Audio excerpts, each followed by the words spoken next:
Okay, today we are in Prosser, Washington. That's in the Yakima Valley. It's mostly a farming community. And I'm standing out in front of the Church of the Firstborn, General Assembly and Church of the Firstborn. This is a little church, and I have some history with this group. My granddad was actually one of the elders in this church when I was growing up in my early years and the early teens. And my granddad and some of his friends ended up buying this building. I think they paid about $7,000 or something like that for it. And the sad part about it is this church now is basically vacant. Nobody goes here. And there's a lot of issues why that is. Part of it has to do with poor leadership, poor church government. I mean, the Bible tells us in Paul's letters to Timothy to ordain elders, plural. And then we read in Ephesians where there are pastors. Now, after my granddad died, this church never actually had any kind of leadership to speak of.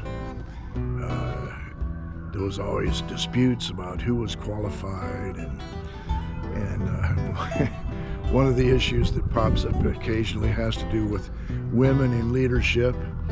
And sometimes the way they get around that, and the way this church would get around that, is the women weren't allowed to preach. So what they would do is they would prophesy, and oftentimes they would prophesy stuff to manipulate church order and church events. Now, I left Prosser early on because when I was about 10 years old, I was the oldest of 5, and my dad got cancer and died. And nearly all the people in this church and most of the people that my parents knew were basically laborers. They were, for the most part, not very well educated folks. Very few of them even graduated from high school. And of course, this is back in the 60s and early 70s. And then when my mom remarried, my stepdad, good guy, and quite a responsibility that he took on to take care of a woman that has 5 kids. Quite a responsibility there. But then he was a businessman. See, my real dad was a laborer, carpenter, guy that worked with his hands. However, my stepdad was a businessman. He was a business agent for back then it was the Northern Pacific Railroad, and then it became the Burlington Northern Railroad. And so we moved around a bit. We ended up in Seattle for a while, and ended up over in Billings, and then back to the Tri-Cities here in eastern Washington. And then in the Tri-Cities, my parents would actually drive every Sunday all the way to this little building to come to church, because they were the type that believed this was the only true church, the only reliable church on the planet. Now, how somebody can come up with that idea is a mystery to me. But back in those days, see, it was the King James was the most popular Bible translation, and they pretty much had the idea that if you read from any other Bible translation, then you were a heretic. So, now I'm the kind of guy that when somebody tells me to do something, I like to know the logic behind it. And one of the issues that this church had was they didn't believe in musical instruments in worship. And I grew up playing the guitar. My mom got me a guitar when I was, like 6 years old, 6 or 7 years old. And then for graduation, I got another guitar. And it always mystified me that we could actually sing hymns at home and be accompanied by a piano or a guitar, but nope, that wasn't going to happen at church. And so, being the inquisitive character that I am, when I would ask, why is that? And then later, as I began to study the Bible, I'd read Psalms like Psalm 150, Well, there's a long list of musical instruments that they used in worshiping God. That just made no sense to me, that these people couldn't believe in having any kind of instruments. So anyway, by way of the military, Peggy and I, once we got married, ended up in Alaska. And after being there for a few years, and after I got out of the Air Force, we ended up buying a piece of land and building a small cabin. And then the Holy Spirit began to work on us, obviously, and we began studying the Bible. And then I got a job working for a Christian guy. He was a Pentecostal. And of course, he was the type that would share his faith and try to witness to people and bring them to the Lord. Well, to make a long story short, that's what happened. Through his witness, Peggy and I became Christians. Now, that was back in 1979. Now, I really wasn't too concerned about, who to get baptized by. And I'd been, at that point, I'd gone to several different churches. And as long as they believed the Bible, I was pretty much fine with that.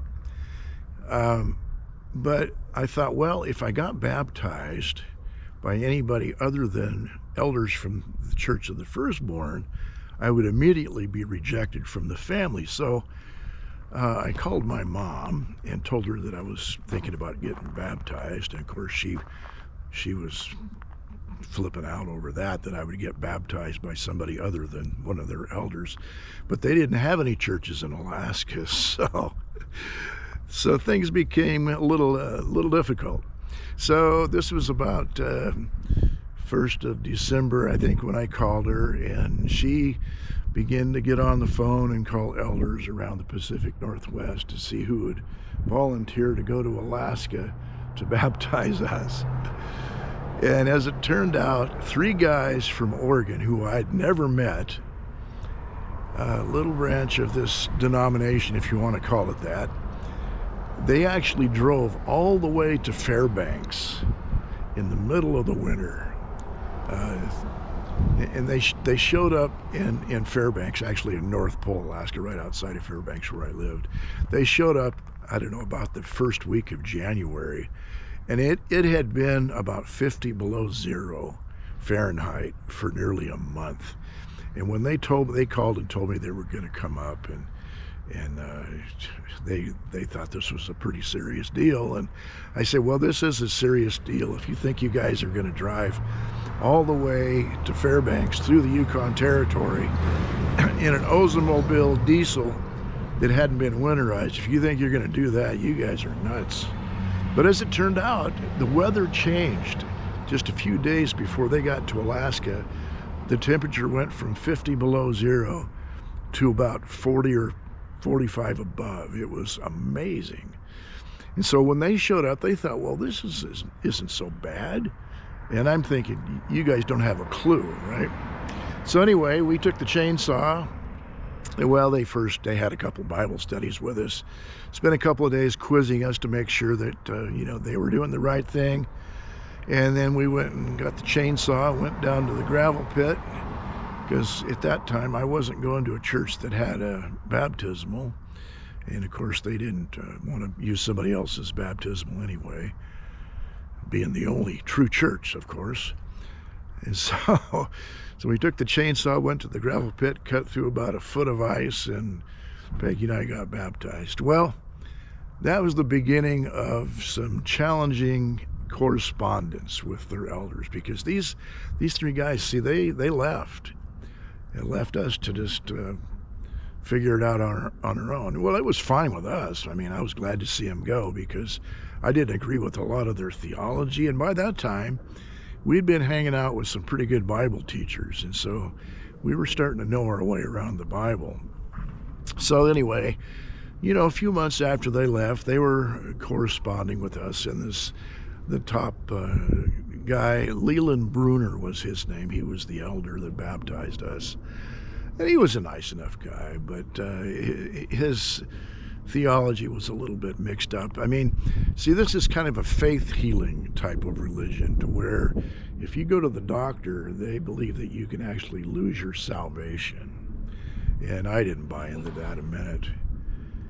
So I began to, kind of sword fight with some of these guys. And then after about a year, they actually sent two elders. Well, I'm not sure if they were officially elders, but two members of the church in Oregon actually flew all the way to pay me a visit, to rake me over the coals, to try to coerce me back into the faith, because at that point we'd been visiting a few other churches and we'd kind of settled on a full gospel church that was near our house.